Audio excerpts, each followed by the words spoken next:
let's turn this thing on. Welcome to Elevate Today podcast. Thank you very much for having me. We elevate one podcast at a time. Go ahead and introduce yourself and share your specialty and your thing that you do. Okay, so my name is Aquarius Waive. That's obviously not my government name, but that's kind of been the most meaningful name to me. It was a name that found me, I'll say 8 years or 10 years back, but it took 10 years to realize like this is actually who I am. So that being said, my specialty, I would really say, is in the space of know thyself, in the space of healing, in the space of really coming to understand why we are the way that we are, right? So if we're to say a specialty is that, but really I am a practitioner of life, right? I take things, I apply them, and if they don't work, I'm radically truthful and honest with myself that those things don't work, as much as I may have based my entire ideology or identity around them, and I pick up the things I do. So that's my specialty, I guess you could say. That's super cool. That's what we're all craving, what we all want to know. And I've seen in just different careers, different ways of life, like people are chasing money for the most part. We all need to make money to make a living, but the true need, the true craving is ourself. And it's easy to find careers or things that could identify us when it's really like the kind of conversations you're starting. Absolutely. Like breaking back these mental patterns and understanding why we are the way we are, what we want to do, like why we seek what we seek, even the bad things. Like why are we doing these things that aren't good for us if it's not good for us, you know? Correct. Right. At some point in time, they had to serve us, right? Yeah. That's the only reason we can do anything in this life is we've justified enough to say, this thing is going to give me some sort of result that on the surface level is helpful. Yeah. Right? But then as we look at those patterns long term, we realize, you know what? These things have been the most destructive elements of my life. So, yeah, I think, again, coming back to the healing aspect, I didn't know at a certain point that healing was what I needed, right?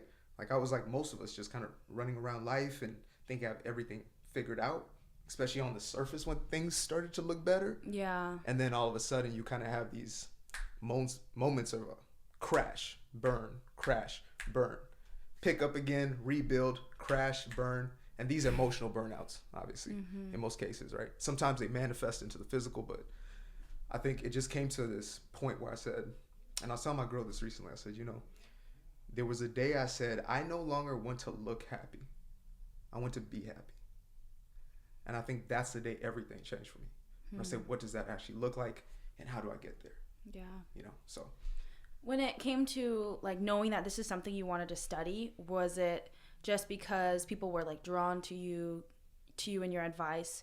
Was it because you got to like a rock bottom and you were like, I need to fix it?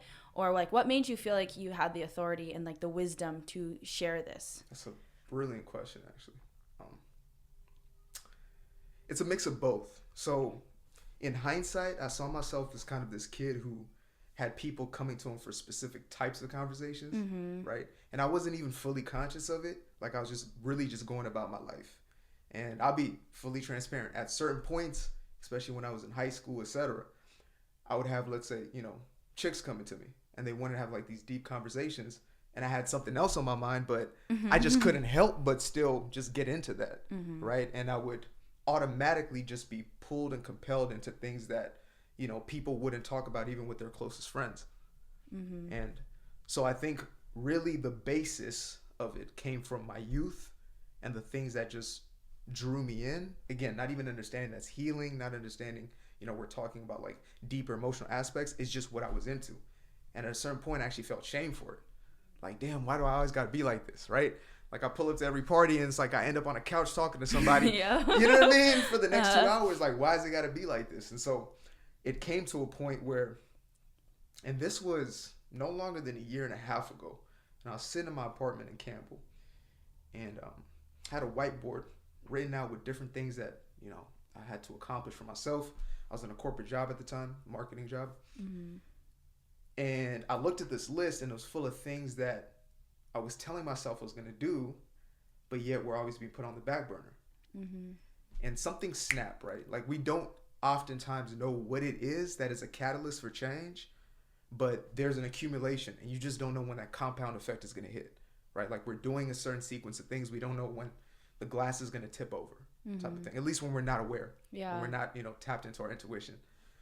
So I came to a point where I'm looking at this and I just broke down at that moment. And I had these thoughts running through my head. The first message was, you have a fear of commitment, right? So that was like the overarching thing. And I saw a sequence of images in my head at that moment of every time I'd fallen through on a commitment, relational, career, myself, promises I'd broken to myself, etc. It's like all that life flashed before my eyes. Yeah. And at that moment, I realized, man, there's something deeper here. And from that day is when like this entire true emotional healing journey, to the point where it's like the same mentality I used to have when I was like in a hustle grind mentality, like I put all of that towards the inner self, right? Realizing that everything is really based off of that. And if I don't get that figured out, then nothing's gonna be figured out. So that's I guess a real elongated way to answer your question is, again, it started with parts of who I really am, right? We have this core identity, I would believe. Like we're born as who we are, and we kind of either develop more into it, or we usually have these layers that are placed upon us, right? Social conditioning, etc. So under all those layers was the kid who was into this already. It just took having that moment of like you're wearing 1,000 masks, and they're keeping you from who you truly want to be in the first place. Even what you're looking at, the reason why you fall short of these things has nothing to do with whether you can do them or not. It's how you're seeing yourself. And we can get into self-image and stuff like that. But yeah, that's really been the core of why I'm now here. Right? It was never planned. It wasn't school. It wasn't college. It wasn't, you should, get into space, anything like that. Yeah. What you talk about, like your mission, your message, like your theme. Yeah. If in my life, like if conversations don't come around that, like helping each other, why our social patterns are the way they are, psychology or relationships not being so stagnant and dry. If it doesn't have like this depth to the conversation, I feel so empty. Yes. Like I can't do the dry conversations. I can do a dry person and pool, because maybe they're just not one to express very comfortably. But like I love picking people's brains. But when it's just like chilling on our phone together, I can only do so much of that. Yeah. Like we truly crave that. Absolutely. And speaking of truly crave that, have you always been that person? Yeah. That's just been a part of you. Like as soon as your earliest memories, you can remember being that kid who was just deeply curious. So curious. I mean, yeah, and like this podcast is literally a manifestation of my curiosity of people and social behavior and how we could do better. Wow. Because life is kind of terrible sometimes. Like it really takes the face-to-face connection to give each other hope and passion and excitement, and then you have like people to create solutions with, and then you have hope, and then you can enjoy life. That's so good. It's almost like that the problem solving element is, I mean, it works in tandem, right? If you didn't have the problem at first, then you wouldn't have the excitement of the journey towards that solution. I think about it sometimes like, man, I wish it was easier, but it's like, no, do you really? Like, do you really wish it was any different than it is? Because if it was, then none of what you're experiencing would be possible, right? It's like manifestation. If manifestation wasn't a process, it was just, I think of the thing and it appears, and you got 150 Lambos sitting in your garage. Is there joy in that? Exactly. You know what I mean? Yeah. Like and again, that might be a whole different episode by itself, but I do often think of those. Well, number one, which is, is it everybody who has this insatiable desire and need to like express in this way and to consume information and data in this way, right? Like that's number one. And then you're really a reflection, which is why I reached out in the first place. Because I said, this is somebody who like embodies this, right? And there's a difference it's kind of like one of my old barbers used to say, it's not in you, it's not on you, it's in you, right? It's not something that you wear. So some people would think to themselves, let me start a podcast. Sounds like a great idea. Everybody start a podcast. It's the in thing to do. I can monetize my channel, blah, blah, blah. And then there's somebody where it's like, I have to create a podcast. If you're born in the 1950s, you would have had a radio station. If you're born, you know what I mean? Like in 1920s, you would have had a newspaper. Yeah. You would have had to do something to get this connection. So it's a joy for me to see that this is something that is not just me, right? And it is almost like a validation of like, you're not cuckoo, you're not crazy. Like, there are others like you out there. So yeah, I feel crazy all the time. I'm like, why am I like this? Why do I think like this? Like, everything's okay. I'm like, no, everything's not okay. People are literally going crazy. Like, I have so many, so much turmoil in my head sometimes. That's actually why I am curious about, like, how does one tune into their, like, inner healing journey? Because I'm trying to so hard to just get into my self-help healing empowerment. But it's a lot of work. It's a lot of, like, I got to do the podcast, got to go work out, got to do this, got to do that. And I'm, like, trying to step out of that without losing any consistency. Yeah. But I realized through this trying to find myself, I find so much of my identity in what I do, in my performance. Right. And so I want to become more introspective, but I don't know how. That's what you do. I do not know how to do that. And I love, you're my favorite type of person. Thank you. The person who is genuinely honest with themselves as far as where they are, and is also willing to ask the questions, right? So it starts there. But now I'm going to ask you, and this might be a different type of, I guess, episode, but this will be really interesting. Yes. So how would you describe yourself? How do you see yourself? I love having fun, but I feel like it's my mission and obligation and right to help people. And I just think it's something that comes natural for me to connect and be able to press into uncomfortable conversations to get answers that we're all seeking. And I want to do what I'm more gifted in, but I love just being free and forgetting about the time, but I just can't forget about the time when you live in the Bay Area and there's like 15 things to do every minute. But I would say, to my core, I'm very compassionate. Okay. I care for people, and I everything's about people for me. I can care less about a lot of other things, just human interaction. It's hard for me to get lost in a book right now. Yeah. It's hard for me to do things alone. I love people more than normal. So there's two things. Number one, what does the word obligation mean to you? Responsibility. It's like if someone else doesn't do it, then I should, or if no one else does, then I will. You know, it's like with how terrible society has been on social media, and then things we don't know with, like, globally happening in the world. Just a lot of terrible things are happening, and then in America we live like a very surface lifestyle where all we see is highlights. You know. People struggling with mental health, like, they're facing such a different reality where people hurt to wake up. They are in terrible relationships. They harm themselves. They starve themselves. Like, people like that. If we don't help people like that, then we're doing a disservice to humanity. It's like, it's an obligation to do better. If I can wake up happy most of the days, then I have something to teach people that wake up depressed every single day. I like that answer, and it's a very good political answer.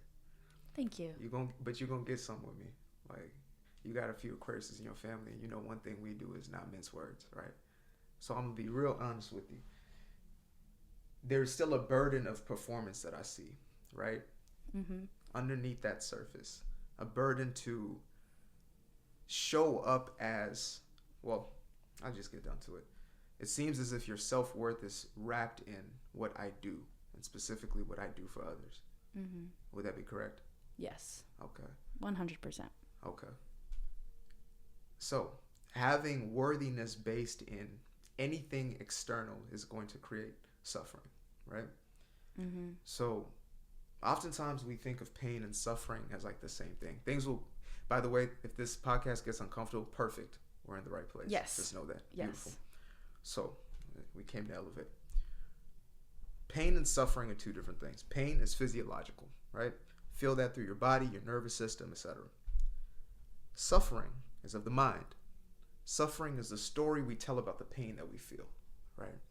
So if I go into a room and people are looking at me and I tell myself that this means they're seeing something broken in me, something's wrong about me, something's flawed, I'm suffering in that moment because of the story that I'm telling. It's not the situation that's doing it. But now let's take it more extreme, right?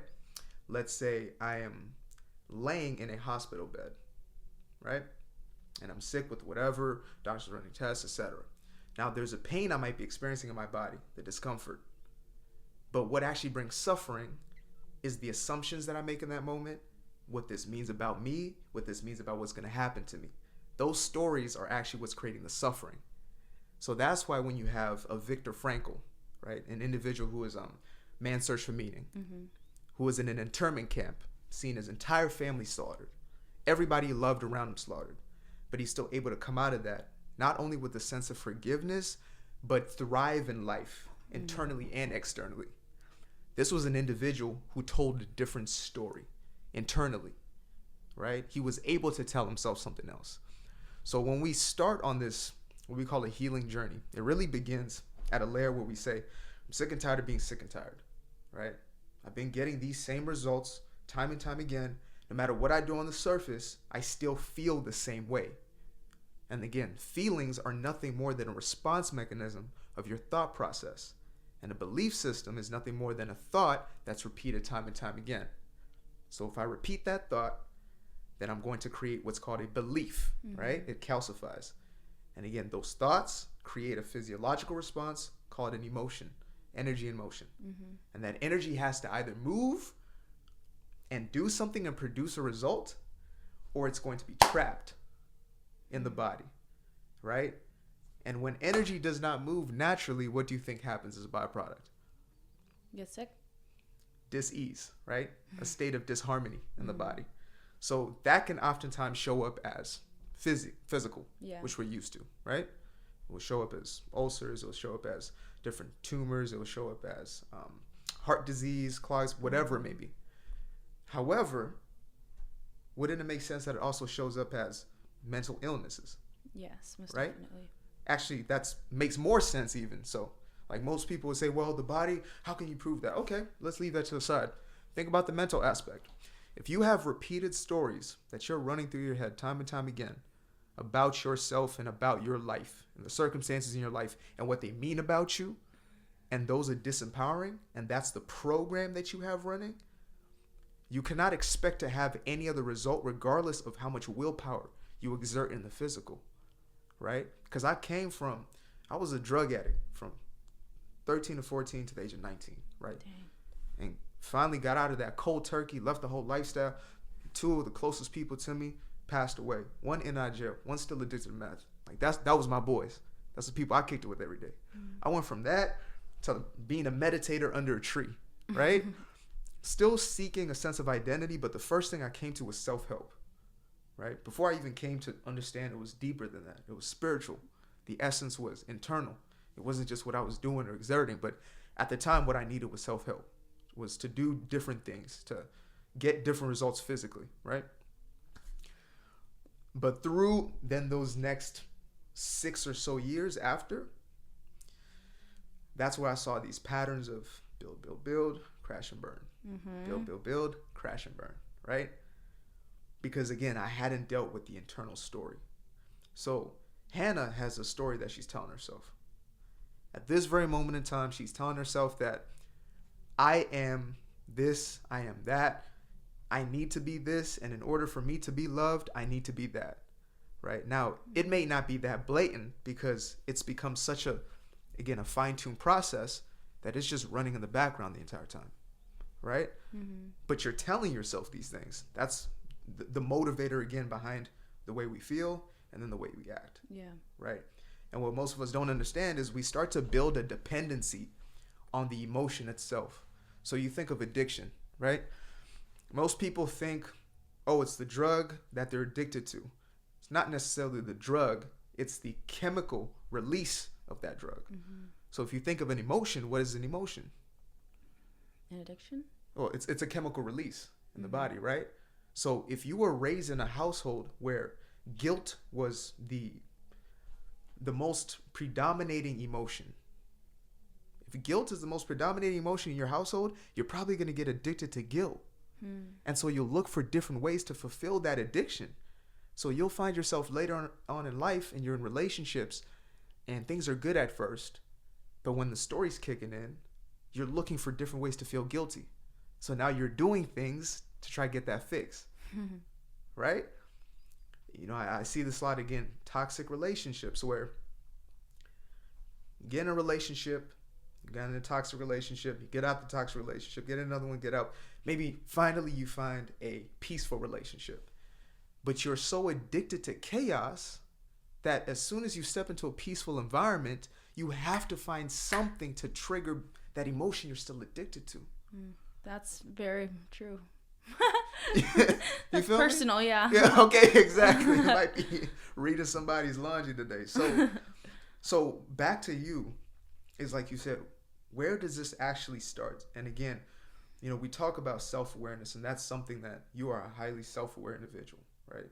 Like I've seen it from the content that you put out, and just even knowing like your family a little bit, right? Like I know that was something that was predominating in your family, let's say, or at least a byproduct of, right? So it starts with, again, I'm aware that there are things going on internally. However, the second aspect is, am I still more comfortable with the old identity because it's still serving whatever need I believe I have, right? So you right now, we say that, you know, the Bay Area has these expectations, right? But we're not the Bay Area. The Bay Area is a concept in our head, right? Yeah. And so we see ourselves as, well, this is a part of my self-concept. So it's like when we say society does this, society does that, it's always funny to me now because I am society. When I'm saying, well, society has this expectation, society does this, that's my shadow side I'm probably talking about. That's aspects in me that I'm talking about. So again, when I have all these things to do, okay, why do you have those things to do? Not saying that you don't even, well, no, how do I, no, not even getting yourself away from those things yet. Why? Well, because I need to do this, you know, in order to pay my bills. Okay, perfect. Well, okay, and you know, I need to do this for these people because if I don't do this, and then this is going to happen. So once you start breaking things down, you realize the basis of your life is probably rooted in the emotion of fear. You're being run and ruled by what will not happen if you don't do this. And when you can be honest with yourself about that, then you can start the healing process. And the healing process, you know, we mystify sometimes, we make it so woo-woo, but it's really as practical as old beliefs and emotions being transmuted into new beliefs and emotions, right? And all of those, if again, it will seem like a lifetime of work. I have to work on every single belief. No, what you have to do is go to foundation, just like anything else. And the foundation of all of that is your self-image. How do you see yourself? Not physically. And not, oh, look at how ripped she is. Look at her six-pack coming in. Not that. How do you see yourself? Well, I might see myself as somebody who's not deserving of love. I might see myself as somebody who, in order to be paid attention to, I need to do things for people. And if that's how I see myself, then everything's going to be built on that foundation. And so I'm going to find myself consistently looking for ways to get that fixed. That makes sense? It's hitting straight to the core. Okay. I think there's like aspects of like realities to face that if you were to hear what was true, or if I were to hear what was true, it's like, would I be willing to do the change that's necessary to attain the goal? Right. The goal feeling, the goal emotions. And then it's also like, at what point do you just learn to be content and accept where you are? Oh, I love that. So what you just said right there, the most powerful. So I want to distinguish two things because, you know, especially individuals like ourselves in these spaces of, you know, elevation, right? Evolution of self. What often tends to happen is we get so many pieces of data, of information in our head, and we start to believe that because we heard them 1,000 times, we know them, right? So I say, oh, I've already heard that concept. I know that. And the brain even does that. By the way, distinguish it. The brain and the mind are two different things. Like, see the brain as a hardware, the mind as a software. The brain is a microprocessor. the mind is like the actual code that gives it instructions, Mm-hmm. right? So the brain itself, the processing machine, when it hears a piece of information that's heard before, it usually tunes out. And it says, I've heard that before. Next, right? That's just a part of it. Mm-hmm. So what happens to us most of the time when we don't understand that is we bypass things that we have heard, but we actually don't know. And one of those things for me was this word surrender, right? Because I've heard the word surrender 1,000 times, raised in a religious background. We hear the word all the time, surrender to God, this, that, and the third. I know what surrender is. But when I actually had to take a look at it, I realized, no. You've heard the word, the terminology, the phrase, but you don't know what the hell surrender actually is because you don't live it. Not you haven't experienced it, it's you don't live it. When somebody says, oh, I know workouts, I know exercises, I know the gym, you'll look at it and be like, no, what? That doesn't even make sense. But somebody comes to you and be like, oh, I'm somebody who works out, right? It's an identity. Mm-hmm. So somebody who is, oh, I've surrendered, it's almost like saying, oh, I've eaten healthy. Yeah. No. You eat healthy. So surrender is a way of life. It's a practice. Just like forgiveness is a practice. When Christ was asked, how many times do I forgive? 77 times 7. He was saying over and over, you make it a practice, a way of life. It's just the way that you operate. It's the program that's running in your head. And so when you talk about contentment, what I realized, like I said, I was pretending I was looking happy. I was giving the image of happy. But I wasn't happy was because I was not in a process, an everyday habitual steps, mentally, emotionally, and then lastly, physically, of what would make somebody actually happy, right? Because I'm beating myself up here. You need to do better. You're not doing good enough. You know, You need to do this. You need to do that. If you don't do this, then you're going to fall behind. You don't do this, you're going to do that. That's the program running here. Then what's the emotion going to be? Anxiety, fear, paranoia, right? A constant need to be on. And so what are my actions going to be? On the surface, they might look like going to the gym 2 times a day. It might look like working 14, 12-hour days, right? Plus this, plus that, plus this, plus that. On the surface, it looks all good. But if you look at the driving motor behind it, it's on a machine of anxiety, right? So contentment. Contentment is peace. Peace is a natural state for the human being, not the human doing, right? And it's not your physiology. Your physiology has to be trained into peace, right? Because we've been programmed out of it. When you see a baby firstborn, they might cry, but if you really see them just in their space, they're in contentment because they're not in past, they're not in future, right? They're not living in those memory spaces. They're just here. They're at peace. That's the natural state. We start to then program them into other states of being through conscious and subconscious ways, right?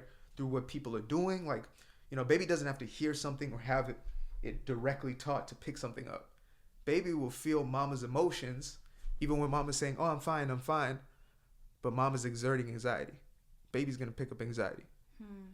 And that starts to become a program of how I deal with certain things in life, right? When certain circumstances come up, we feel anxiety. That's how we process this life, right? So when we're now retraining ourselves into a state of contentment or peace, it's the mental habits first. What are the mental habits of peace? Well, surrender. What is surrender? It's letting go. Same thing as forgiveness. The word forgive means to let go of absolutely, to absolve completely, right? Yeah. So most of us are not willing to start there, to forgive. We oftentimes have built a house built on, guilt, shame. So our core beliefs, as we like to call them, or really trained beliefs are, if I let go of this thing, then what if I do the bad thing again? Or what if I let that person in and they hurt me again? Us not understanding that the reason we actually get those situations playing back into our lives, toxic relationship after toxic relationship, is because we're holding on to it. We're holding on to the very same energy that brought that thing into our life in the first place, right? We like to talk about law of attraction and manifestation, not understanding you don't get what you desire, what you want. You attract yourself what you are. and not what you again look like. You know, somebody asked me one time, so if I want a rich man with a 6-pack abs, I got to be a rich man with 6-pack abs. I know she was being funny, but it's like, no. What I mean is you attract the essence of what you are. Again, what's going on within you, because that's the largest part of you, right? So contentment, again, is coming down to, am I willing to commit myself first to the habits, the lifestyle, living out what contentment actually looks like? And the lifestyle of contentment is letting go continuously. And it becomes easier and easier. But at first, you're not used to it. You hold on to things, right, Hannah? I hold on to things. Are you kidding? Did you see what they did to me? Did you see how they, do you see what the world, do you see what the government, do you see what the, do you see who? That's what we're used to. That's the habit we've trained ourselves into. So letting go of that is to say, like, you know, for me, I don't know if it's like that for you. I mean, you're a people person, so you'll get this. One of the biggest hurdles in us changing even the way that we communicate with one another is because we don't want other people to feel left out. So somebody will come to us and they're just spewing negativity over themselves. They're bathing themselves in it, right? And we want to change the course of the conversation, but then we feel like, man, what if I don't validate them? How are they going to feel then?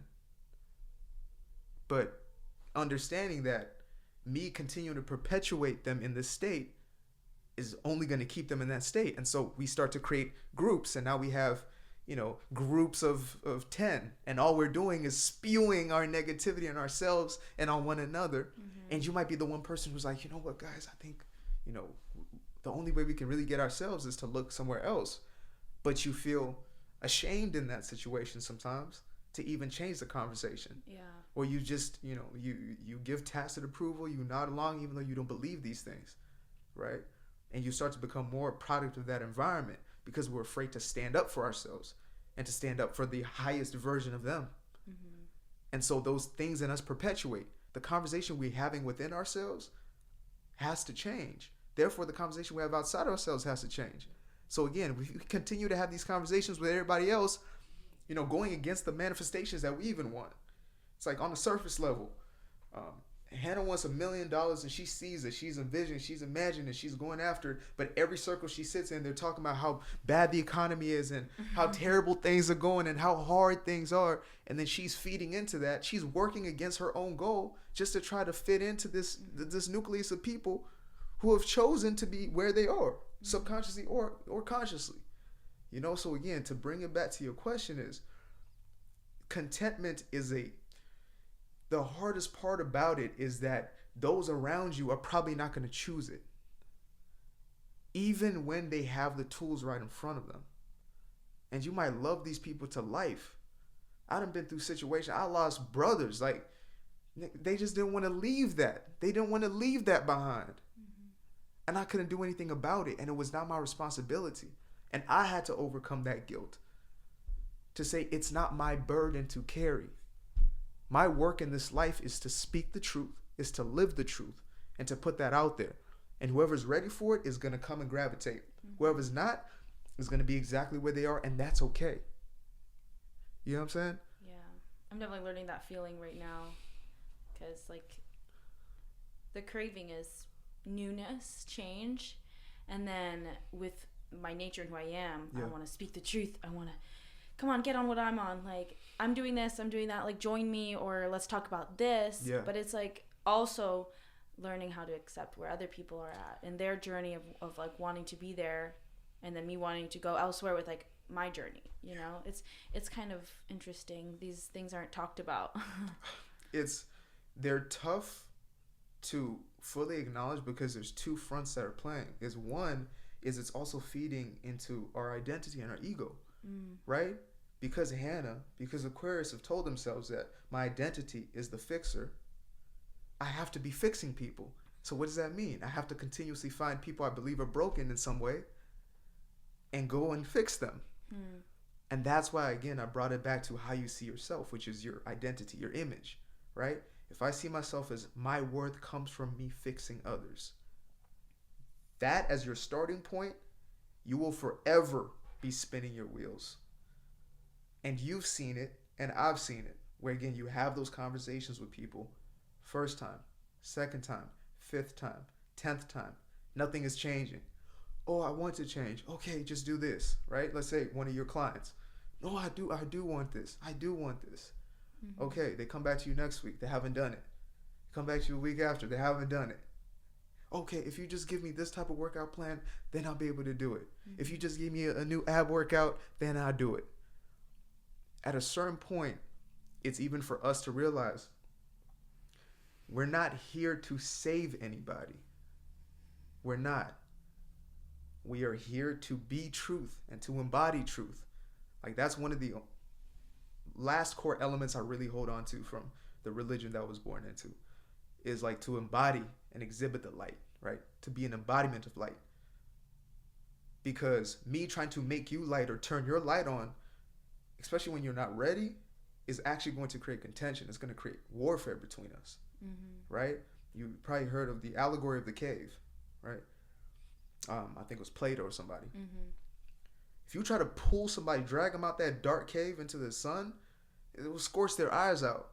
It'll burn their skin. They'll fight you. They'll resist you to run back into that cave. Mm-hmm. You're the one who prepared yourself and took the steps necessary and chose to willingly go into the light. Mm-hmm. So all you can do for them folk is just to be an exhibit of that and to speak about it and to tell them. And if they ask, I'm here as a resource. But I'm not here and I can't drag you in. That's not fair. Why do I feel such a burden to drag you in the light in the first place? It's because I want to look at you and feel good myself.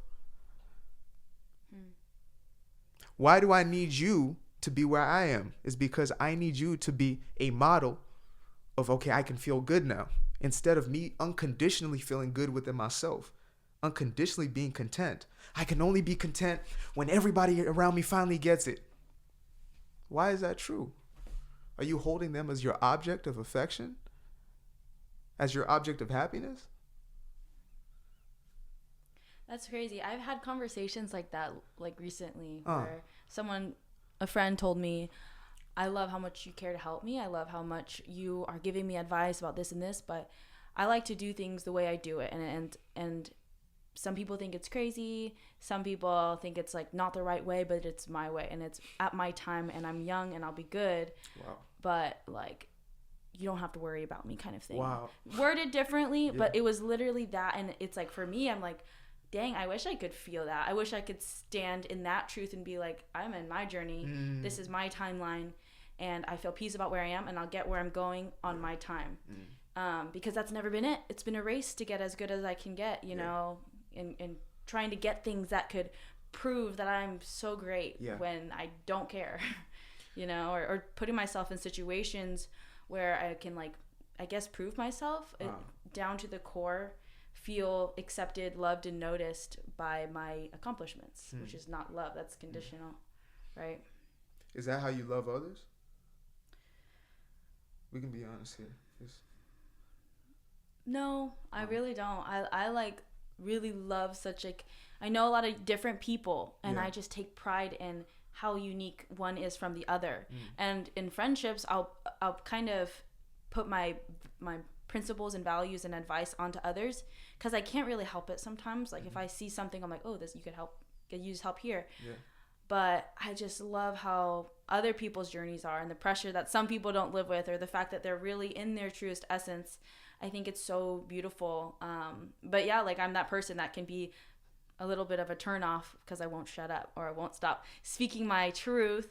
But it's learning how to accept myself so I can accept others in their journey. Right. Even though I'm accomplishing great things, it really comes out of this, like, will you act, if you didn't have any of it, would you still love and accept yourself?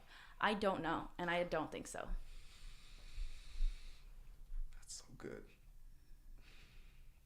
So, partially, your love for others is conditional, and almost wholeheartedly, your love for self is conditional, in essence. I think my love for myself is conditional because I've never, I never haven't pursued something that like was some sort of work ethic involved. But like deep down inside, I like being with just myself. I like who I am and what I stand for.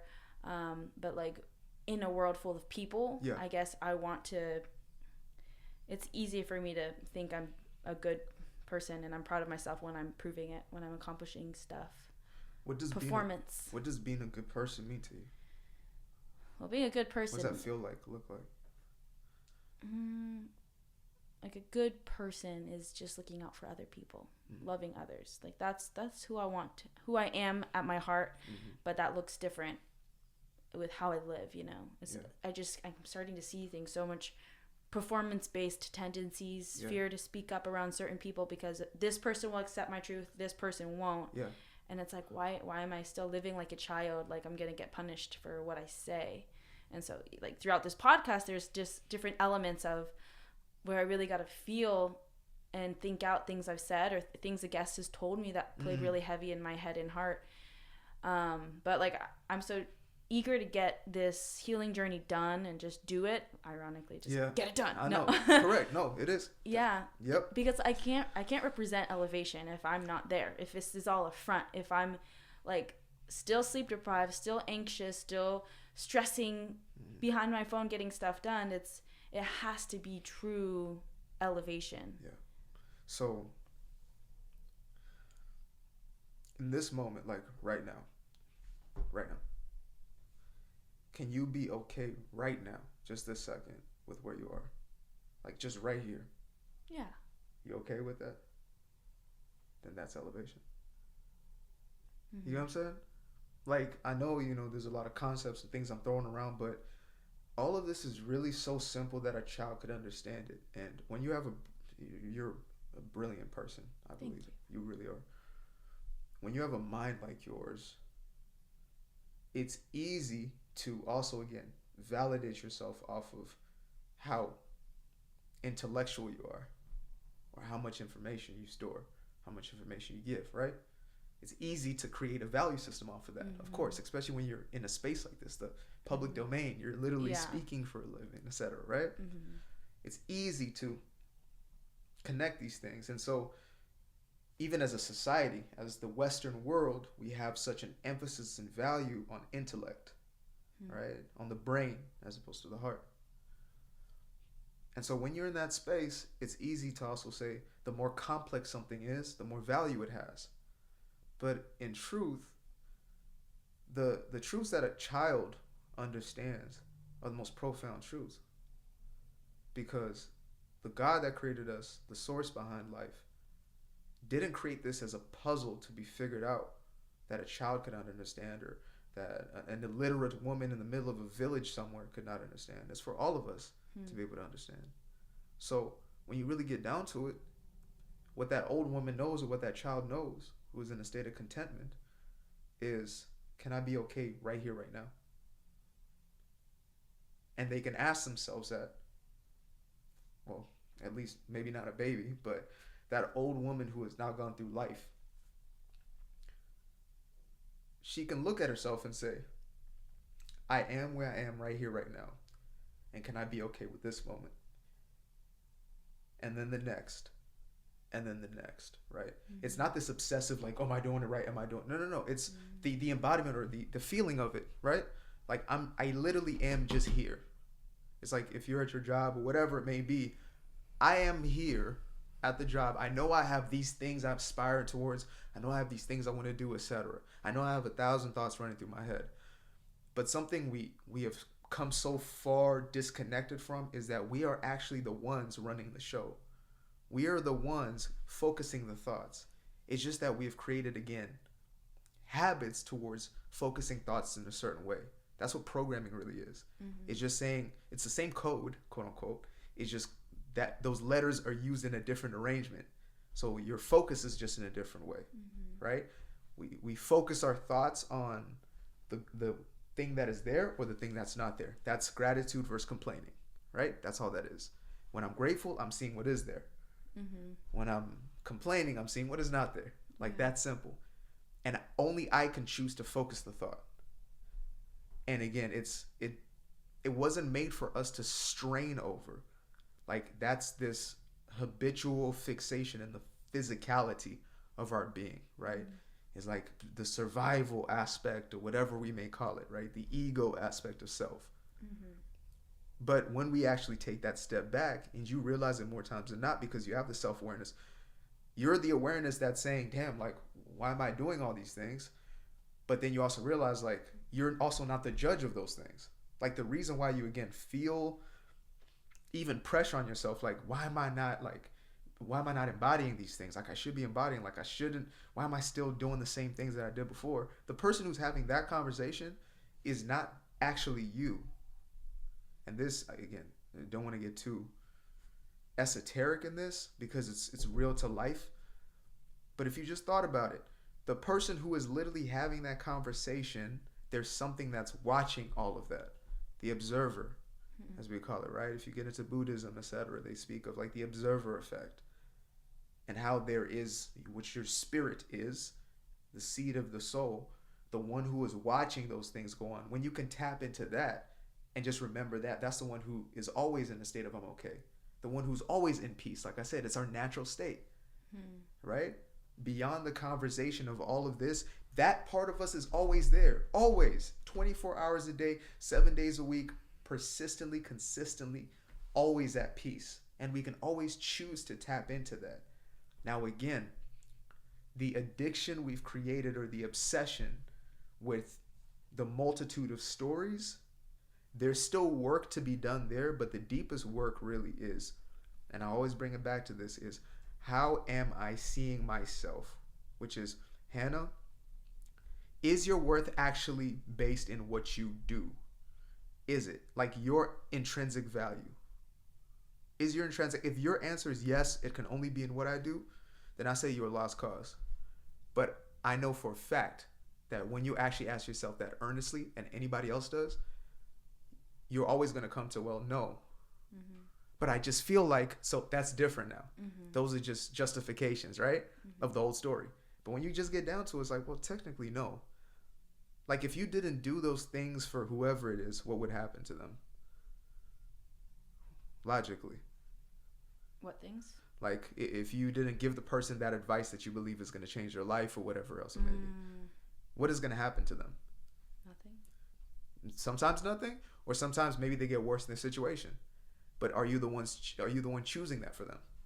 Mm-mm. So inherently, you really have no actual effect. Oh, great. You get what I'm saying? Yeah.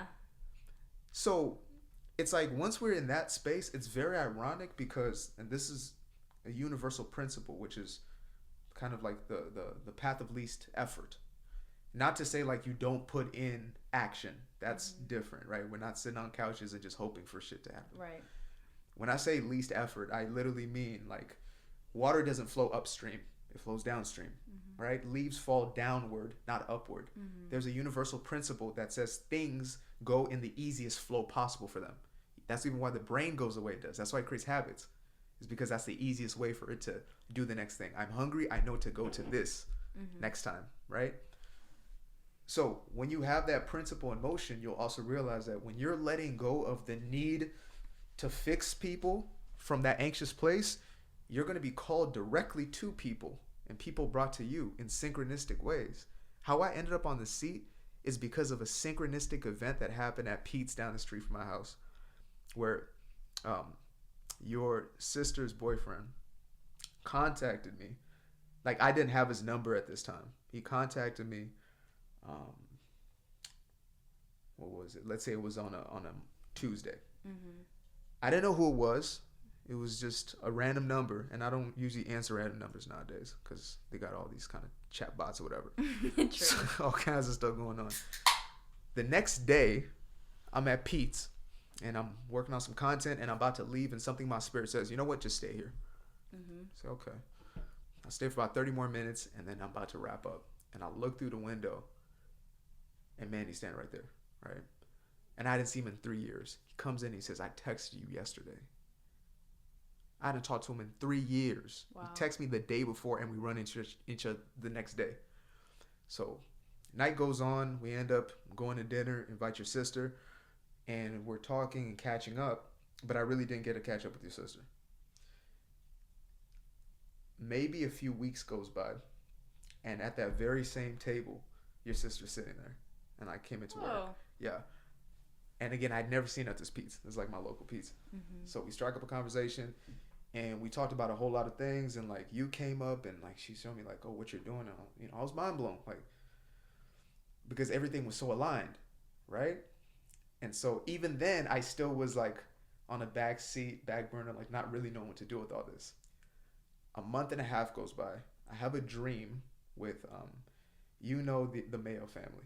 Oh my gosh. Yeah. So, Kaylani pops up in my dream.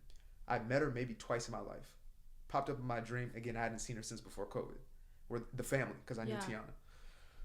So, hopefully nobody minds me mentioning names here, but I have to because this is so wild. They'll know them, like some familiar names. Yeah, okay. Kaylani's been on the podcast, and I'm getting Tiana on soon. Beautiful. So, this is going to be even better then, just for the overall story. So, I have a dream with Kaylani, and again, I've maybe talked to her twice, but Tiana I used to, be pretty close to back in the day. And not less than a week later, I cannot make this up. I go to the same Pete's, the exact same place your sister was sitting, Kaylani sitting with one of her homegirls. Yes. I didn't say anything because she didn't know me. She didn't recognize me. So, like, I sit back, and she was a kid when I last saw her, through different happenstance. Like, it was like through a gym, it's a whole thing. Anyway, I sit in my regular seat, which is kind of like behind that table, and I was just itching to say something. Like, I was like, I didn't even remember what the dream was. I knew it was positive, but I didn't remember what it was, right? And so I'm like, you know what, screw it. Let me say something.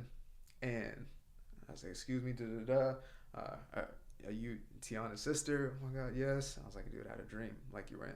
It's like, it was a positive dream, that's all. Like, for you to know. I didn't want to make it creepy or anything like that, right? I left it at that. Cannot make this up. Month and a half ago now, I'm in that same spot that I'm sitting, and I hear Tinashe, which is my government name, and I look up, and it's her dad. Wow. I promise you. So I hadn't made any connections, by the way, with any of this. So her dad, yo, what's up, T? Da da da. Because I used to see him at Coach Bobby Blueford's gym. And how you been? Da da. We're catching up, all the kids, and I told him, about the situation with Kaylani. And he said, man, let me take a picture. Like, let me send it to the kids. Da da da. And then I was like, oh, what are they doing now? Because I'm still thinking like, oh, she's in school, like everybody's kids. I'm like, nah, she's like, she's in marketing now. Like, people grown up. He showed me the boys. I'm like, what the heck? Junior's big as heck. Yeah. I was like, what the heck is going on? I was like, man, I got stuck in time. And then I'm like, oh, marketing. I was like, I said, your sister and like Kaylani should link up. And it's like, oh, like the girls all know each other. And I was like, what?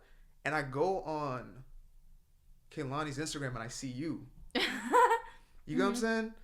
And that's how I actually end up here, because it was like, nah, like the synchronicity too wild. Like, I have to reach out. That's crazy. Yes. Yes. Dang. Yeah. I see. Kaylani's, she's in the circle. Of course. Yeah. Like, straight up. She's been on my friend's podcast, been on this one, and she's one of us, one of the team. So that being said, and there was even a message that like my pops gave me when I was telling him, like, I was like 2 of these synchronicities in. And he just gets so excited because he comes from like a religious standpoint, but still, like, he's tapped in. And he's like, have you ever thought like these are like, like your people like being formed, like your tribe, whatever. I was like, what? Like how, with the disciples, it's like Christ had sometimes a one-person assignment, which I sometimes get, right? Randomly in a restaurant, and it's like, talk to that person, and I just feel an inkling, and then turns out this person, came through a crazy breakup, person cheated on him, and the message he needed was right there. Breaks down. And it's like, I didn't know that was going to happen that day. Sometimes you get those, but sometimes you also have people who are consistently being drawn to you because those are going to be people that you're going to build with going forward, right? And then sometimes you're called like here to speak to the 5,000, the multitudes.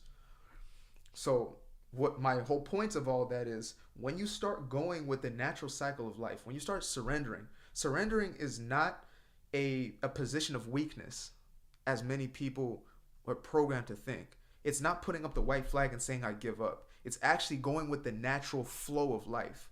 So think about this. If you have a current, a water current that's going at 50 miles an hour, right? If you try to swim upstream or paddle upstream, you're going to be in resistance the entire way. And that's what most of us are doing. We're living life in resistance. We're fighting life. If you went with the stream, you're going 50 miles an hour, and all you're really having to do is sometimes dodge a rock, right? So that's just, again, this example of when I made a decision. It's like, okay, you want people that you're going to collaborate with and build with and do this and do that, but let them be brought to you. Like, let things be brought to you. That's the trusting of life. Because, again, that's how life operates. That's even why, any religion you step into, they speak of, let go, let God in some way. That's what that is. It's you going with the most powerful force, universal force that is literally spitting out new planets, destroying ones and creating black holes. All this simultaneously going on, and we don't think that our little tiny needs are going to be met by that same force that does it without effort. That's crazy. You know what I'm saying? Yeah. So the fear that we have, you, Hannah, me, Aquarius, as the go-getters, the always have to, is because we're looking for senses of achievement, right? Of building. We all want to elevate because we know there's more for us in life. That's why I don't talk against people's desires. Don't kill your desires. If you have desire for a Lamborghini, you're not going to kill it by saying, oh, I hate Lamborghinis, and then going out and preaching against Lamborghinis. That's not going to kill the desire in you. It's actually going to make it worse. What you do is, okay, fine. Attract that, manifest it, work for it, do whatever. Get the Lamborghini, and once you get it, you realize, okay, this is cool, but I didn't really need it in the first place. Yep. You know what I mean? Like, that really starts to hit. And it's not to say, like, oh, everything's dull. And no. It's to literally say, my going towards that was the journey necessary for me to, again, realize that it was always within. And we're always getting to that point more and more. So in each moment, you might not have seen it before, Hannah, but you will start to see it now. Where it's like, okay, I aspired towards this thing and I did this thing. Like, you probably have, like, goals where you want to be with your body, right? As a personal trainer, as somebody who's just fully engrossed in that world of fitness. But once you hit that goal, it's like, it's cool, right? But then there's a new goal. Yeah. You're like, oh, well, guess we start eating again. Like, whatever we want. Correct. Right. Yeah. Every single time. And the joy you realize is like, who did you become in the process of that? Who did you become? What did you learn? Right? What did you experience about yourself? And it's supposed to be more fun. When we go from what's called the Newtonian way of thinking, which is just physical first, we think to ourselves, okay, I use my memory to make things happen. So you're always living repeated situations instead of letting the natural flow, which is new experiences, possibilities, right? God is the infinite field of intelligence, infinite field of possibility, which means all things are possible literally. So your next experience is supposed to be nothing like the one you had before. The only reason you have another one like it is because you're so fixated on it. And I need it to happen this way, right? I've heard of crazy situations of, let's say, how people have gotten that $10,000 that they desired, right? When they let go and they surrender to the process and just said, let me see how it comes. But the person who's fixated is always going to get it the same way, right? How do you let go and not skip out on doing the work? Because the work always seems necessary. So the work is actually supposed to be the pleasure. And I'm glad you asked this, because there's a difference between inspired and forced action, right? So there's an action that you feel most called to at each moment. Sometimes that action is walk your butt to the Pete's, even though you had no business there today. Now, most of us won't listen to it. And I'll also, by the way, get to, well, okay, this all sounds good. This all sounds good, Aquarius, but, well, how do I actually hear that voice? Or no, there are actual ways in which you're tapping into that intuition, or what we call that inner voice. And I'll talk about that after. Okay. So, like you said, how do we do it? Okay. I lived, again, 6 to 7 years. I had read in a single year 125 self-help books, psychology books, etc. When I dive into something, I throw my entire self in, right? So anything there was to get my hands onto, plus the audio, plus the video, like saturating myself with content, working 12 to 16-hour days. And I'll tell you this because you'll appreciate this, and hopefully your audience can get some value from this, is when I was in that state, I was thinking to myself, okay, it's time to build, it's time to grind.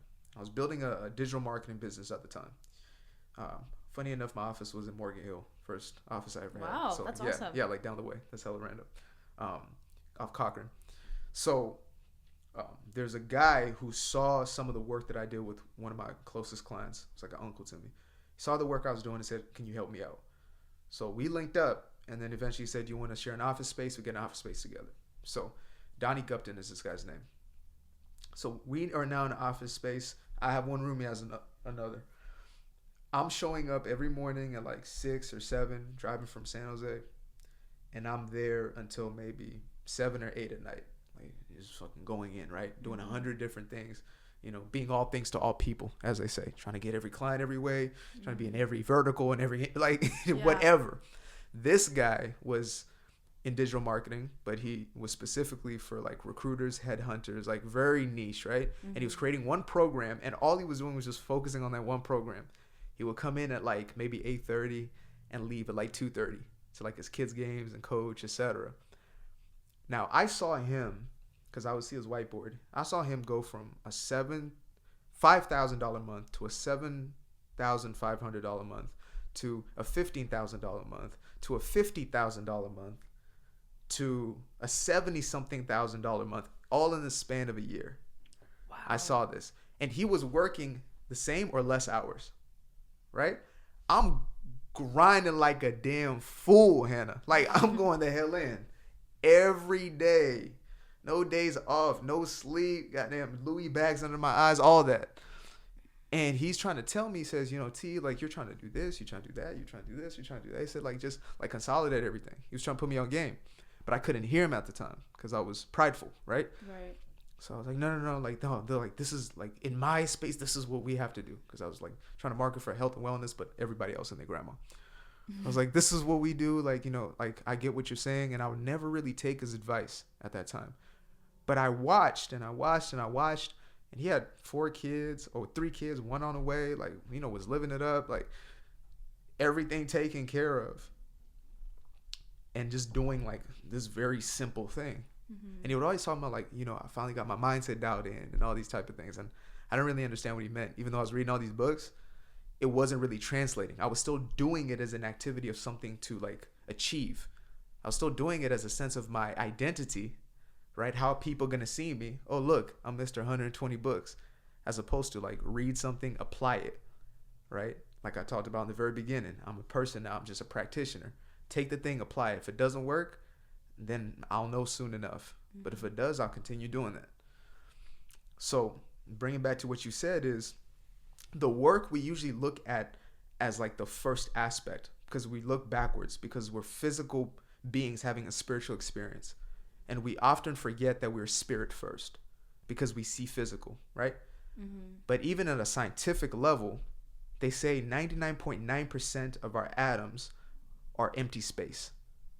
So there's more unseen than there actually is seen, even within us, if you look under a microscope.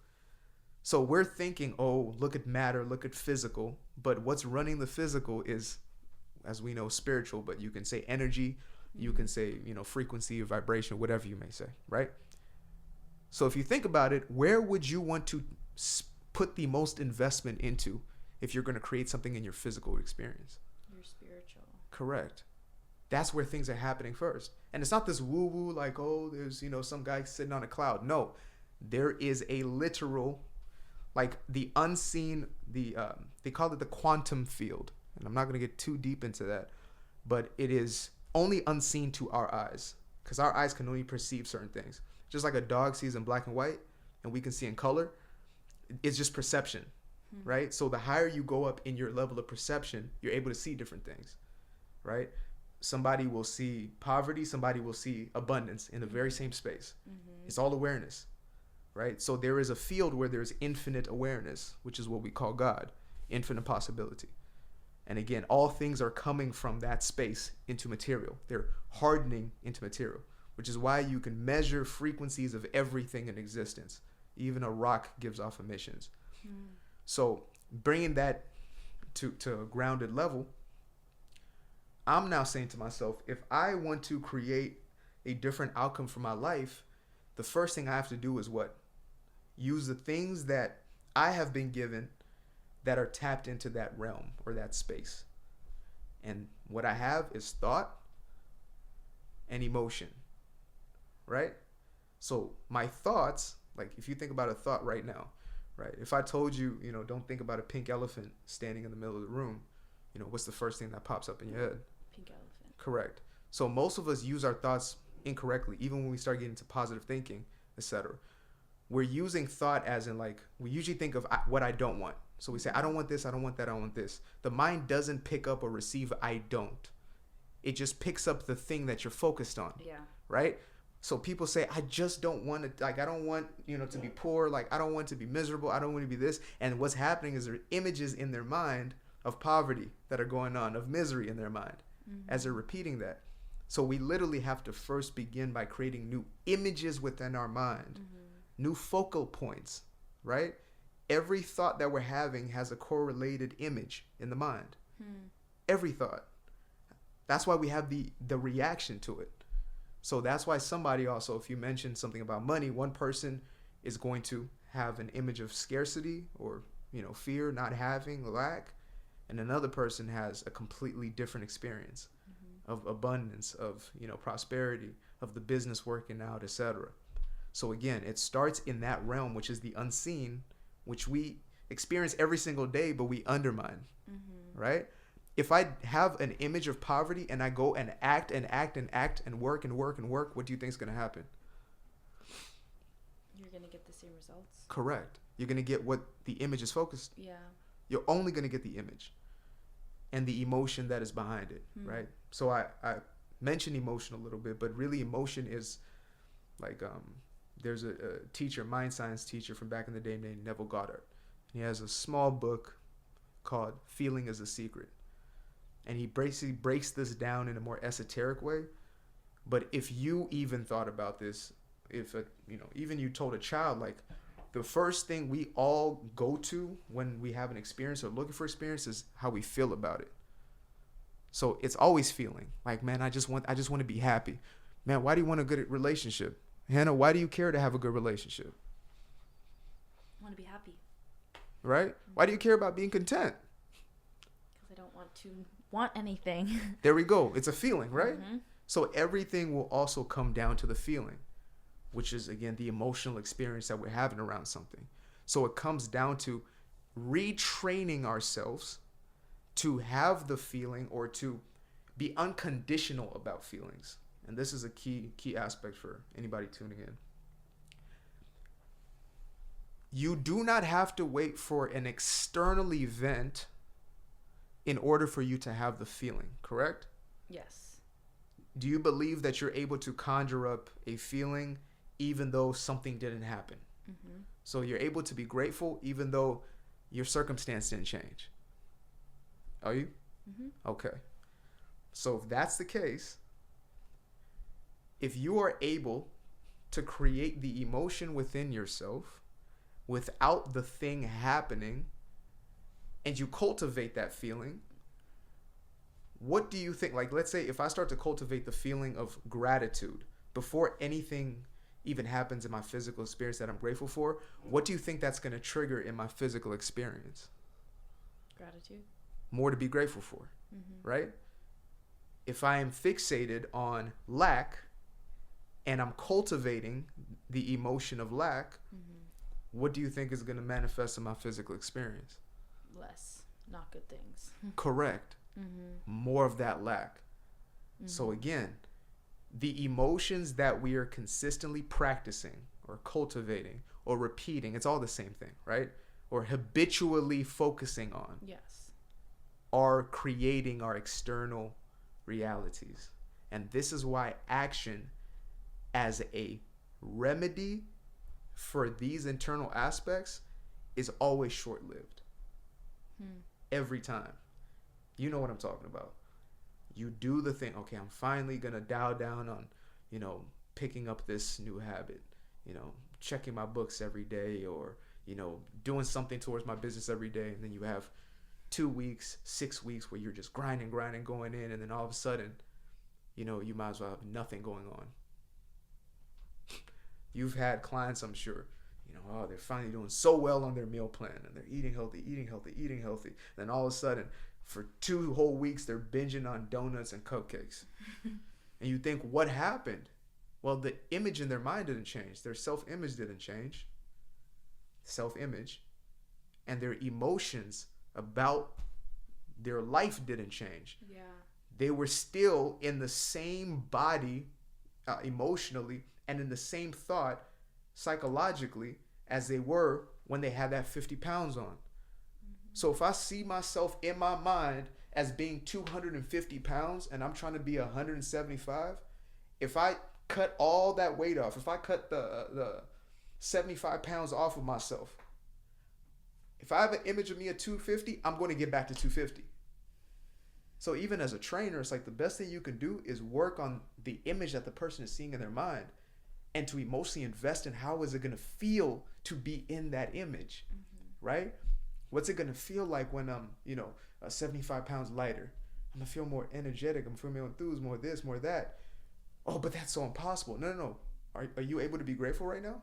Yes. So do you think you're able to get any other emotional experience besides gratitude? Well, yes.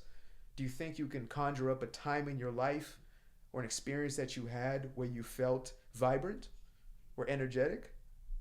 Maybe it's been a while since you practiced that, but if you really want this, that's when you start doing this inner work.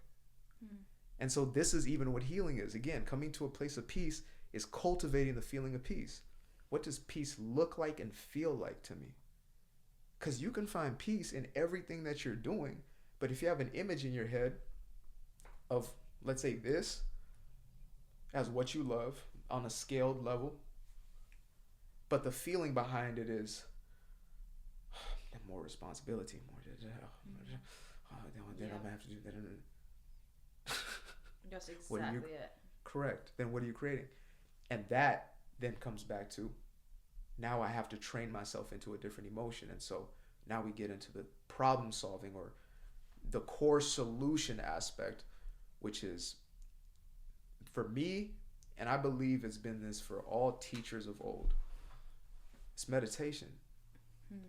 We run from it. We make excuses about it. We have beliefs about it. But I believe we've been misguided about it. We believe that meditation is just something you do when you cross your legs and you're going into oblivion. But you're meditating always. Right now you're meditating on something. Meditation is a full focus upon something, right? Or the lack thereof. So most times our meditation shows itself in life as worry. A worry is meditation. It's a fixation on something. Damn, I never heard it like that. So when you're getting yourself in a physical state of, or an intentional, that's the word, an intentional state of meditation, like I literally have a chair like this at the house. That's like my favorite little chair. But even on the way here, I was meditating. Like in the Uber, I was meditating.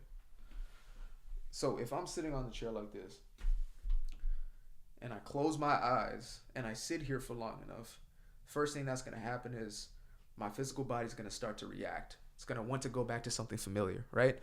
That's why we believe it's so hard to, quote unquote, do this type of meditation, is because that mind is going to, okay, we're not used to this. Fridge, I'm hungry. We're hungry right now. Fridge, let's go to fridge. And if you don't give in to that, then let's say another thought comes. And then another, right? Man, remember what you said last week? Remember what you said? I think you really hurt her feelings. Like, I think that guilt feelings, oh, shit.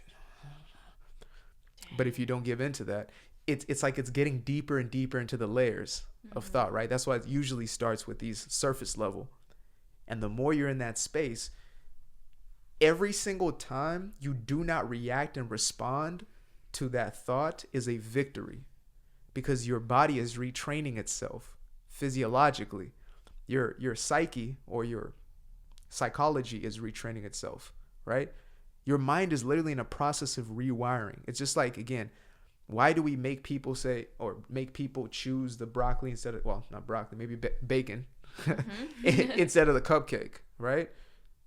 Is because every time they choose this, like a healthier food instead of the cupcake, they are choosing inherently, or a new habit, which is just rewiring somewhere in their psyche, right? Somewhere in their psyche, this is saying, I'm creating a new neural pathway for healthy as opposed to non-healthy. So when you're in a state of meditation, you're literally practicing new emotions. You're practicing a new way of being. If you go to most elite athletes, their coaches look like they've never run a day in their life. Mm-hmm. But why are they so effective? It's because they work with their minds. If you went to the Usain Bolts, etc., and I've read of many of their stories and the ways in which they train, I'm more interested in that than their accolades. Mm-hmm. You'll find that almost at least 1/4 to a half of their practice is internal. It's visualization. It's meditation. That's the ones who get the greatest advantage. Mm-hmm. Because what you're running in your mind is calcifying your body. So if I'm practicing shooting free throws within my psyche, or I'm doing it physically, it's going to do the exact same thing to me. It's creating that pattern, that habit within me. Mm-hmm. Right? And again, this might sound crazy, but then I'll say, okay, have you ever had an experience before where you felt as if you were fully somewhere else, like a past event, right? And you were just in your mind, but you could feel the feelings, mm-hmm. you could smell the smells, you could taste the air, but yet you're not there. Can you explain that to me? You know what I mean? We're doing it all the time. Yeah. It's just now we're being more intentional about that, and we're using these tools for our greatest advantage, as opposed to trying to act our way, like digging our way out of a hole with the wrong tools. Again, action is a powerful, powerful indicator of your beliefs. A person who is, like, you have a belief right now that is allowing this all to happen. You believe that you're worthy of this. Me, where I am in my life, is an indicator of what I believe I'm worthy of. Nothing more, nothing less. It's not happenstance. It's not chance. Nothing else. I simply believe that this is what I'm worthy of. And so again, it's all comes back down to internal. So the external work that we're looking to grind, our willpower was never made to force action. It was made to concentrate thought, because that's the most powerful aspect of ourselves. Wow. Concentrate thought. Yes, that's what willpower is for.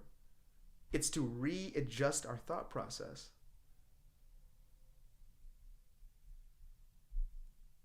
You feel me? Yeah, I like that one. And again, I didn't make this up. It's just I have studied, I've researched, but I've also, even more than that, when you're in those meditative states and you make meditation or the intentional meditation, like cutting off external stimuli, I'll call it that, right? Contemplation.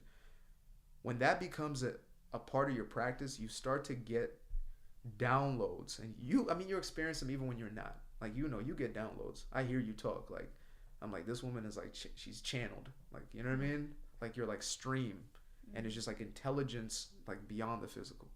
Thank you. Absolutely.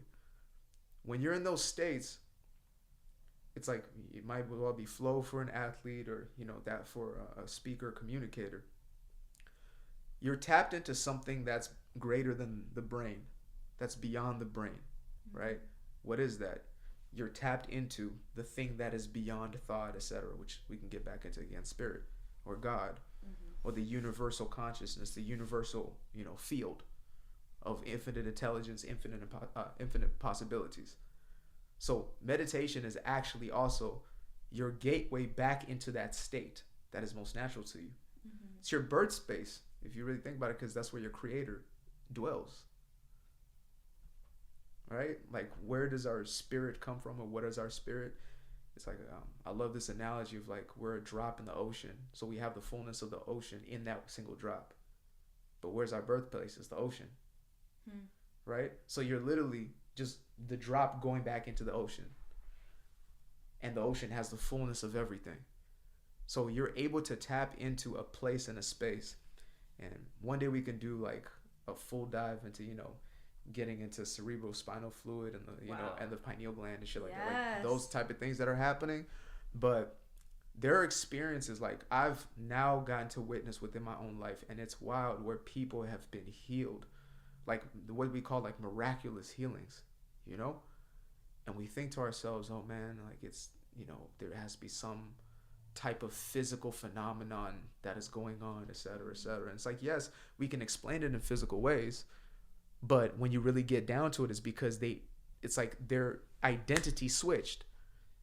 The body that was once sick, they no longer identify with. So every cell in your body, like you're giving your body instructions at all times. When I speak to myself, I am literally giving instructions to myself. Every molecule in my body is listening to me at all times. That's why true affirmations with emotion work, right? If there's no emotion or if there's opposing emotion, I'm only going to get where the emotion is leading, right? Because again, that's the energy moving through me. But if I'm convicted in an affirmation and I tell my body something, it is reconditioning the body, right? So when a person goes from a chronic illness and then is overnight a different person and they're completely healthy and the tumors are gone, etc., that's because the old identity has completely switched. And you think, again, how does that happen? Well, for most people, it's going to be that process that we give ourselves to. But for some, you'll hear of these situations where they get into like a gamma wave, mind state, etc., which is, again, that's a whole different episode for another time. Yes. Yeah. So, I'm curious just to see where your mind is at, because I know it's a lot of information, obviously, process, etc., but I see your wheels turning. Yeah, no, this is kind of like the information I've been craving and wanting right now. And it's like as I listen, I'm convincing myself that I do want the change that I have to go on a quest for. But it's really comes from like what I want to embody from that, what I don't want to feel. And so when you say like those dialogues that you have in your head, it really is like a lack of getting into that meditative state or surrendering to God, which I both have a hard time doing right now. I don't know why. I do know why. Why? Because I don't know how to be still. Okay. And that is meditation. And I don't want to be controlled. And I have this lie in my mind that as soon as I fully surrender to God, he'll take away the things that I love. Or like when I believe in God, like my faith for whatever reason has been so so surrender, where I'll move and go do missions or just give my whole life to it and not have an income, or I don't want to lose my own like ability to protect myself, because if someone like disrespects me, I want to just be like, don't talk to me like that. But I feel like in my surrendered God state, I'm like, it's okay. Or not even just myself, but people that I know, where like I don't want to become this person that I don't have right now.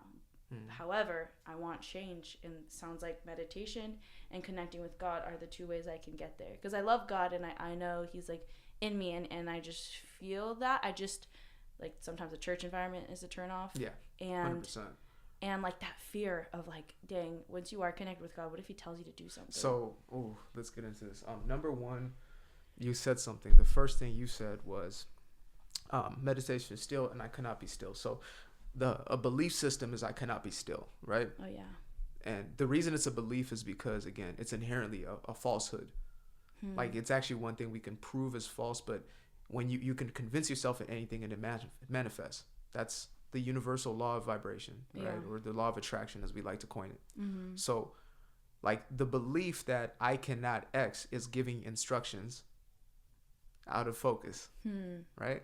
And so we get to the bottom of that. Why am I keeping that belief? Sometimes because it's easier to keep that belief, because it justifies why I'm not going to get into the second part, which is control. This is the real thing, right? And I'm so glad, so refreshing to have somebody who's this introspective and honest. So there's an element of the fear of being controlled, right?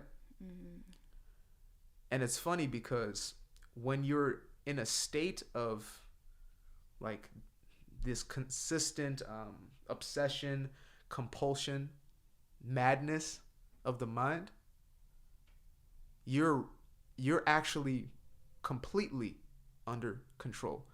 You're hypnotized. So Hannah right now is in multiple states of hypnosis.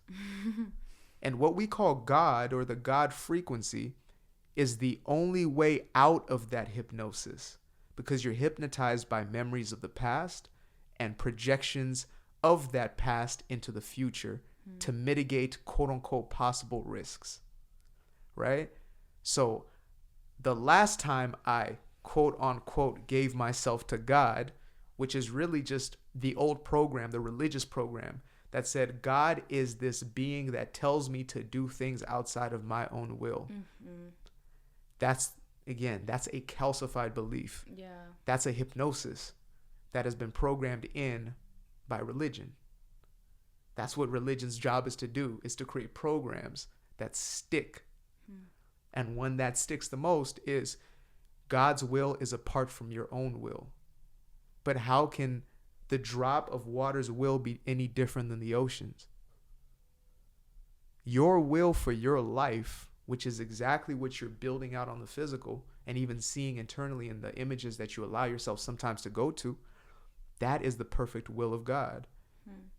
It's not going to sacrifice yourself on a cross or on an altar somewhere. It's not giving yourself up. You know, I heard something recently and it said, compassion that does not include yourself is incomplete. What does that mean? If you do not include yourself in the compassion that you display, your compassion is incomplete. That means you're not compassionate. Right? So if the image that you hold is God, me giving myself, me surrendering myself to God, is God sending me off somewhere where I'm going to struggle, that wasn't God. That was a program of who God is supposed to be. And those things will manifest. That's why a multitude of people who are raised in a church like ourselves have this belief that your life is in the ministry. Well, if you thought about a church, what is their greatest vocation for their parishioners or their attendees? It's the world. Right. It's the mission. Everywhere else. Correct. Yeah. The church wants as many volunteers as possible to do their work. What does a company want to do? Have as many people to do their work. So what difference do they have? They both have the same. Just one is honest. One doesn't get paid. Correct. One doesn't get paid. Yeah. Right?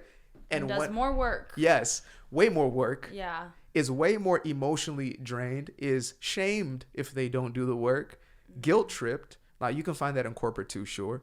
But at least corporate's honest about it.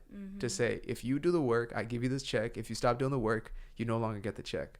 Whereas on the other side, it's if you don't do this work, you're disappointing your Heavenly Father. And you're not going to get a check. Correct. Ever. Yeah. So. Ever. Yeah. So that hypnosis, one of the many religious, I guess we like to call indoctrinations, but I just like program because that's what it is, because we can readjust a program, right? That program, and we're actually going to do this right now in real time. So what do you actually want out of life, Hannah? Like, be very honest with me, like transparent. I don't want any bull for any of your people. Like, what life do you see for yourself? I want it money-wise, like a career, financially, relationship. What does that look like? I changed my mind a lot, but recently I always wanted 6 kids and a husband and 6 kids, and I want to own land because I've been really appreciating the farm life in a self-sustainable home. So having like guard dogs and a cow and chickens and just like my children to be able to roam land freely and just not have to worry about technology or other kids, just be free and wild and do whatever they want on the land and know how to take care of the animals. I think that is what I want. Currently, I crave people, like communities of people that are empowered, like-minded individuals for a common good, common idea that they want to see play out. I crave understanding people that I wasn't raised like. I think that you can learn so much about just how different we are and how much grace we're supposed to have for each other. And that's something that I feel really like I love it because, you know, when someone's raised different from you, you can think that they have these problems, you judge them, whatever. But once you just understand their story, it just gives me this satisfaction and peace. So if I could like keep doing this podcast and one day it make me an income where I can just do podcast after podcast and just interview a bunch of people to promote an idea of like a common good, and eventually have like outreach projects or parties of all the people gathering with, like, you know, maybe we'll make a course, maybe we'll make a workbook with like 5 different people and brainstorm for 6 hours or something. Something like that. I like creative ideas, and then my current pleasures are like, which I'm not even sure if I love it as much as I think I do, but like jiu-jitsu and fighting and working out, like that gives me joy right now. I know I'm happy if I had that. Yeah. But I've been doing that less because I'm not sure if that's a performance thing, and I'm just trying to calm the anxiety. Interesting. But yeah, I want to be around people, like-minded people that have good hearts that I can trust, that I can love wholly and not hold back. And eventually I want to have kids, but till then I just want my life to always be having children around. I want children to always be safe when I go places. My friends can bring their kids or parties, like kids can come. Like that's just, kids make me feel still and safe. But because there's something that you see in them that you're yearning for within you. Yes. That freedom. I love that. I love that. See, you have an entire vision even of like how it looks, how it feels, right? And I also wanted to, ask and also add this is, do you believe that you can build a podcast that is a globally renowned podcast, heard around the world by millions of people, and is making you as much money as you desire to make? That's why I'm doing it. Yes. At a core, right? Yeah, I mean, I like when you say it like that, I'm like, oh, really? Wow, that's... Because there's a belief in you that is pushing you towards, like, action, right? There's a compelling vision of, like, I'm not just building something here and keeping it here. Like, I'm building something here. Yeah. And, you know, we're, especially in the church, et cetera, we're raised to believe, like, it's vanity to speak these things into existence, right? We're told that, how dare you have aspirations? How dare you talk about finances? Don't you know people are struggling and suffering? Yes. Right? And it's funny because today I was just thinking about this. I was like, okay. Well, there was some post somebody had reshared of some lady who said, you know, billionaires like are just hoarders and they're hoarding money, And I was surprised because people in the comment section actually had a lot of common sense, and they're like, no, these aren't hoarders. Like most of them are the ones who are like building this infrastructure, right? And it's the truth. And I even thought about it. I said, okay, even thought universities, churches, libraries, who are the ones building that? Yeah. It's not you know what I mean? It's not the everyday person working a 9 to 5. They're at the house probably going to watch TV after. They're not thinking about, man, how do I build something beyond myself? So I only bring like the financial piece because this is one we're very uncomfortable with, and it's also a great representation of how worthy do we believe we actually are in life, right? Do you believe that you're worthy to build, you know, multiple studios and able to hire multitudes of people and create those communities, you know, under that branch, to have Elevate truly be that space, right? You're having conferences and seminars and you're writing the books, and you know what I mean? Like, I see that, right? So I was just curious if you see that. I do. You do. I love it. I've been to a seminar conference seminar when I was 16 in high school, and I just remember thinking, here's my people. Like my mom was like, all right, you can sit with me, like you could just whatever it takes for you to be comfortable. I'm like, let me not sit with you. Wow. I want to meet strangers and just the most crazy experience. And I've gone to multiple Brendan Burchard conferences, and some other people, I don't really know their names. I think it might have just been Brendan Burchard actually, and he has his guest speakers, but through that I'm like, these are the people that I want to be around. And as like a young person, like I get to choose, like I want to lead these conferences, I want to lead these seminars, and like I kid you not, like I have my same God signs too of people coming into my life, just like someone I'm like, wow, a while ago, just this role model, a huge role model of mine, I'm always like reposting his stuff. I just think he's super cool, and really using what he does to impact society and the world in a beautiful way. He randomly reached out to me and just started encouraging me. I see what you're doing. I love how you portray yourself in a classy way. Yes. And I love it, respect it. And that's it. And I was like, I'm telling you right now, and I'm getting chills right now just hearing this story, because that's showing you, that's when you're in alignment, right? That's displays of you being in meditation. Like, you do this because this is your meditation. Like, this is your true calling. And so again, all the other stuff around it, the stories of, but how do I, but when do I, but who do I, but da-da-da, all that other stuff, it's just a process of stripping those things. Because this is for you. Everything that you've seen for yourself, there's not a single desire that you do not have in the hearts of hearts.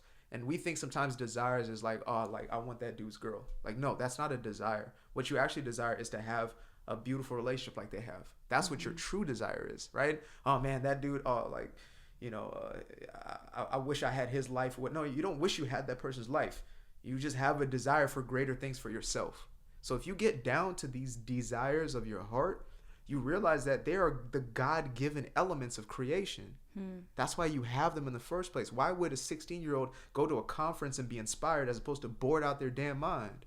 It's because you're made for that. And you have to listen to that. And you can't ignore that calling, especially a person like you who's already stepped into it. Like, this thing called you into it, right? And people will show themselves, and opportunities and spaces will open up, etc. And this will continue to happen for you. And you, most of the time, just have to get out of the way. And also, it's hard as hell to fully accept this, especially when you're built like us and your whole life, you know, your parents only gave you a pat on the back, you know, once you're at the finish line, if that. If you grow up with that type of temperament, you might think to yourself, okay, like, what got me here is because I worked so hard. No, what got you there is because you followed the intuition. You followed the guide. Like, you went with your path. That's what gets you there. Right? It's not because you did extra. Well, the reason why I'm going 50 miles an hour downstream is because I'm paddling so hard. No, it's not. You can chill back in the boat if you want. Enjoy the ride. Or you can do whatever you want in it. You can row upstream again if you want. How do you want the experience to feel for you? Right? So you are going to build this empire of yours.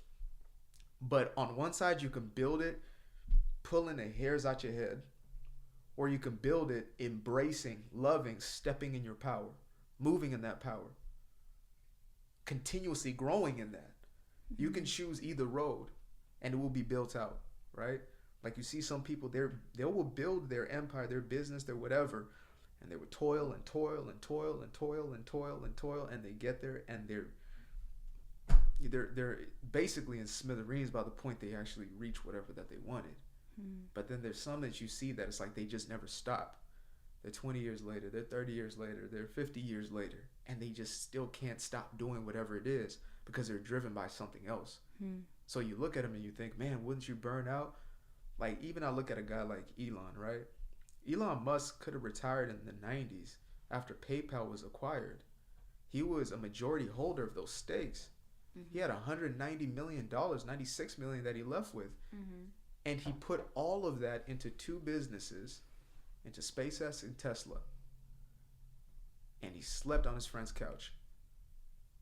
$196 million. Because, really? I did not know that. Yeah.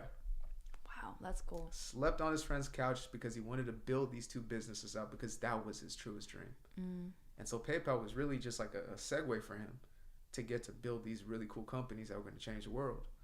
You know, and he sleeps in the factory, and like even with Twitter now, he was sleeping in the offices. And people say like, oh, once you burn yourself out. No, you burn yourself out because you hate what you do. That's why you're burnt out. You're burnt out before you even get to the job. When you're doing what you're called to do, you don't want to do nothing else. You could do this forever. I don't even know how long it's been. You know what I mean? Like, we're almost at 2 hours. Okay, so boom, right? Yeah. That's what that is. And it calls to you, and it calls to you, and it calls to you. And again, the action is an enjoyable step of the process. But you formulated and you built all of this in your mind in the first place. It's just letting those thoughts thrive over the others, you know? And I know what, you know, creatives with, communicators with, those who have like the non-traditional path, quote unquote.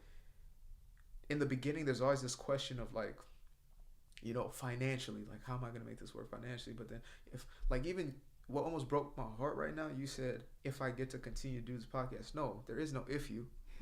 Maybe it changed names. I don't know. But there's no way you're not doing this, because this is what you're called to do. You know what I mean? Like, yeah, it might evolve in multiple ways, but this is in you. Like, you don't stop doing this unless you want to truly suffer through life. You know? So I don't even know where that was going, but I just had to let that be known. Thank you so much. No, for real. What you've been telling me has been like really just, I've been soaking it up, you know? It's like, wow, I don't know what you see, but it excites me because I just want to keep doing it, you know? It's like a green sign to just keep going. And the fact that you understand, you know, like what we do, it's kind of hard to explain and it's hard to understand. Yeah. It's like, you know, you don't get paid for this. You read for how many books? It's like when you see the light, once you feel the light, like that energy source, you're like so about it that you're right. You don't want to do anything else. Yeah. You don't crave anything else. And that's what this space is for me. And even the podcast, just, I don't totally know yet what it's going to do, but I know it's what I'm supposed to do right now. Yes. Exactly. You're exactly where you're supposed to be right here, right now. Yeah. You should be my life coach. Seriously, it's like the way you communicate things. I'm like, oh, that actually really makes sense, and I need to hear that. And you're not afraid to tell me off because you did it on my podcast. No, absolutely not. Absolutely not. That's the one thing I really had to come down to. It's like, you know, there was a moment I was like, T, do you care more about being impressive or being impactful? Right. And I said, you know what, like, impressive is, you know, trying to make obviously a good impression on people. So sometimes it's, you know, the vocabulary and blah blah blah, right? Sometimes it's, you know, getting so deep and esoteric, impressive, and then most times it's trying to make people like comfortable. And I realized, nah, bro, like I want to be impactful. Like I want to leave. If I'm going to come into the space, like your sanctuary, right, like your personal world, this is your personal world. Right, you are a world within yourself, Hannah. You understand me? So if I'm going to step into that space, I'm only going to come with two things on my mind: impact and positive impact. So it's really one thing: it's positive impact. If I say something, it better be something that's going to elevate you in some way, and you have this. That's the thing that you spoke of, right? But it's just like channeling this in a way where it's like I'm not now holding it as my obligation or my responsibility for you to elevate. But my intention is that when I speak to you, it hopefully takes you from year to year in consciousness and shows you more of who you are. And usually that comes with, you know, just being honest. No bullshit. You know, because if I bullshit you, then I'm just trying to protect your quote unquote feelings. I care more about making an impression on you than I care about impacting your life in some way. And this is what you do here on this podcast. Like, you touch on subjects, you know, I've seen, you know, I'm thankful to see that you've been putting out more shorts. I'll be watching stuff like this. I was like, okay, how many times is she gonna put up a short today? Like that type of thing, you know? I watched from before, and I'm like, I'm glad she's doing this. But I've been watching and I listen, and like, you do truly have this gamut of like experiences and type of people, you know. It's like, I'm not to create comparisons, but it's like a Joe Rogan type of podcast. He was my biggest role model. For real? Yeah, he's my top 5 favorite humans. Wow. So there we go. It makes sense. To me, I literally saw that and I was like, okay, like she's really building something that's like you don't know what you might get the next episode, and that's what I love about it. So it is this expansive thing. You are like, you're in it already. I just wanted to again just confirm for you, like at the end of the day, you're already in what you're supposed to be in. And those old conversations, etc., we'll work through that. Like, don't worry, we'll work through that. And that will come. But so long as you continue to do this, I promise you, this is the biggest part of your healing journey. Like, your purpose is intertwined with your becoming process. Not, again, grinding or hustling, because that's for everybody else, right? That's for pops, that's for moms, that's for whoever. I want them to see that I'm working hard, so they know I'm working. No. Like, forget all that for right now. What I'm talking about is just in your purpose, doing what you're supposed to be doing. Whether it's for, you know, these 2 hours or if it's for the rest of the day. It's not about the time you put into it. It's about the intention and the heart that you're putting into this. That's all that matters. And again, that's when miracles happen. Oprah Winfrey wasn't because she started working so much harder and then no. Like, coincidences and synchronicities started happening when she made a decision that she's willing to give herself to her true purpose, to leave that journalism job because it wasn't fulfilling and it was shallow and surface level, and she wanted to get deeper with people. Didn't know what that looked like, didn't know what that meant. But the doors start to open for you, and you start to look at those things differently. And that anxiety that you felt before, that pressure that you felt before, like, you feel it dissipate. Like, again, it's a natural part of us being in alignment.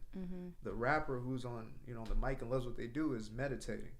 Jordan was meditating when he was up in the air, when he was at practice or whatever it was. This is your form of meditation. You're tapped in, and you know you are. So there's that. Well, thank you so much. We're gonna do this again. Absolutely. I feel like we talked about touching up on things that we didn't talk about. I feel like this was very like intuitive and what I needed, and even like just I don't know. That was a flow. Yeah, trust me. No, I tapped in. Yeah, trust me. I'm all too familiar. And, okay, yeah, I was like that. What? Wow. Yeah, it might as well have been 2 minutes. It might as well. Yeah. I like to always leave the guest with a question. Yeah. What is your advice for someone that wants to elevate their life from what you've learned in yours? My advice for somebody who wants to elevate in your life.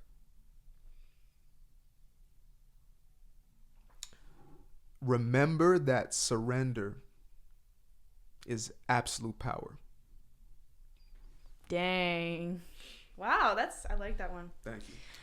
And what are your last words? Same question. For today,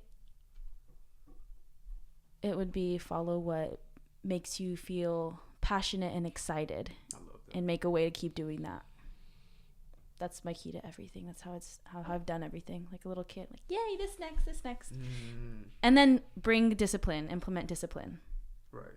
Oh, discipline will come with ease when you're doing what you love. Yes. We will do this again. Absolutely. I'm super thankful for your time and how you really made that happen. I have like a whole line of people, but when you reached out, I'm like, we're just going to get this in there. Yeah. Like, let's just do it this week. Let's go. I got really excited. And I'm really thankful for your mission too, and just your encouragement and the fact that you are one of the people that passed, the philosophers and the leaders that passed generations before us, you'll be the ones that will give them hope and excitement and peace, because all of these, Napoleon Hill, John C. Maxwell, they're old. Yeah. And they're, Napoleon Hill's gone. Yeah. And then John C. Maxwell, I don't know where he's at, but these people are leaving soon. Yeah.